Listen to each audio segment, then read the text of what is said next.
Alright, in this video I'm going to show you how to draw noses. So, quick overview of what it's going to look like, something along those lines. So again, I always say if you can already do that, then you're not in the right place. You can go and do something else. Go and put your feet up, have a cup of tea, watch some Jason Bourne maybe. This is what I'm going to be focusing on, this tiny nose. And if we add more detail, maybe something like this. So I'm going to show you how to do that.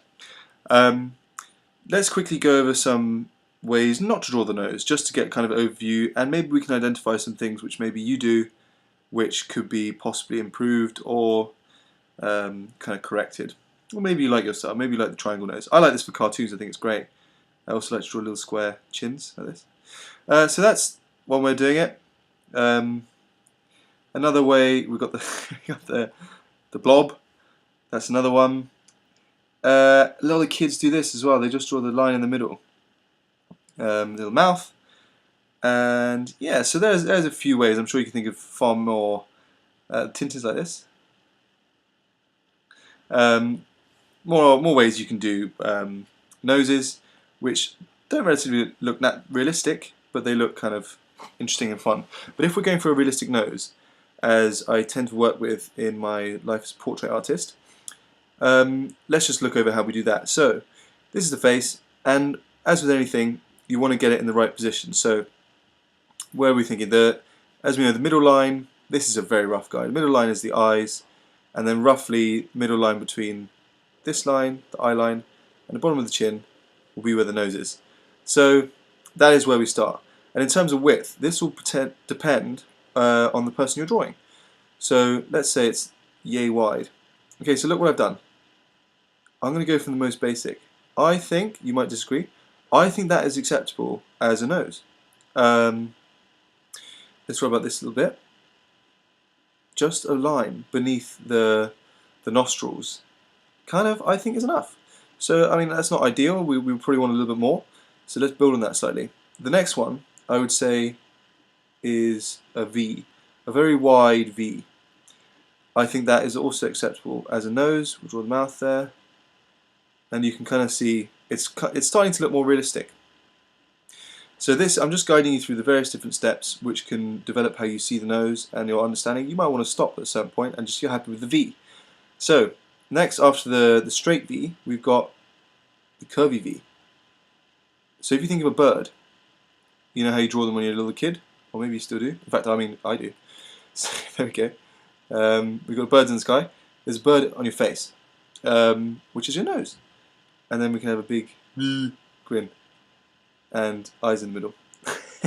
Anyway, that is the nose. So you draw from you've got line, you've got the wide V, straight V, then you've got the curved bird V.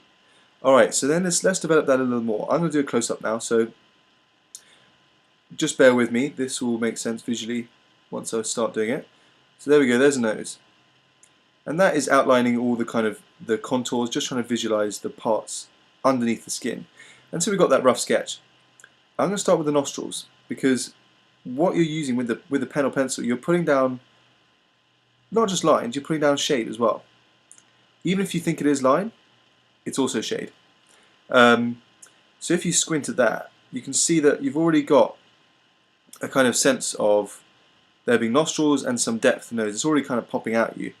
I possibly should have actually just gone with the bird wings. That is probably easier to get your head around and equally acceptable.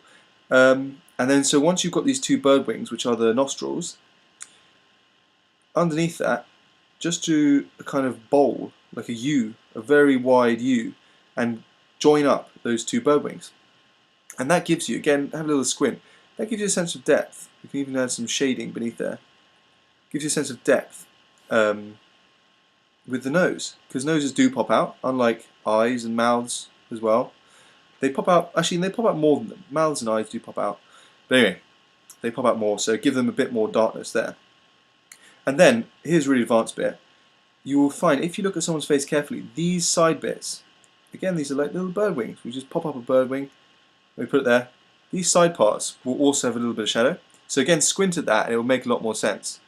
And then finally, if you're feeling really snazzy, just do some rough shading parts here just to suggest that there's a bit of sort of interesting contour there. It's not just a blank. And so there we go. There is a nose. You know, you can choose any of those, develop and play with them. Maybe with the first one I showed you, just watch there. You can have the little side parts and the shading bits I was talking to you about.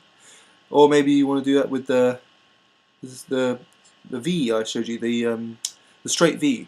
You could draw the little nostril sides there.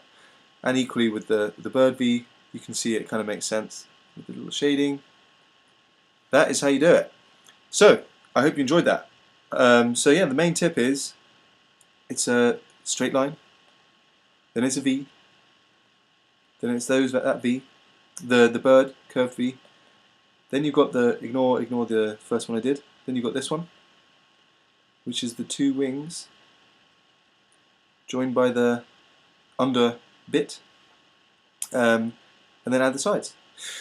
And oh yeah, a little tip before I go, that shape, just keep in your mind how to remember it. This is a chest of drawers. Why are you drawing a chest of drawers? I'll show you. Sometimes you get the handles on the chest of drawers. They look a bit like that, don't they? So yeah, a nose is just a handle of a chest of drawers. Maybe that'll help you next time you're drawing a face. Alright, anything you want me to draw, let me know in the comment section. If you like it, press the like button, obviously, blah blah, you know what that's all about. Yeah, but most importantly, I'd like to hear what you want me to draw and show you how to draw, or whether there's something I could just show you and you don't even want to learn from it, you just want to see me draw something. Great. So I'll read the comments and hopefully I will see you soon.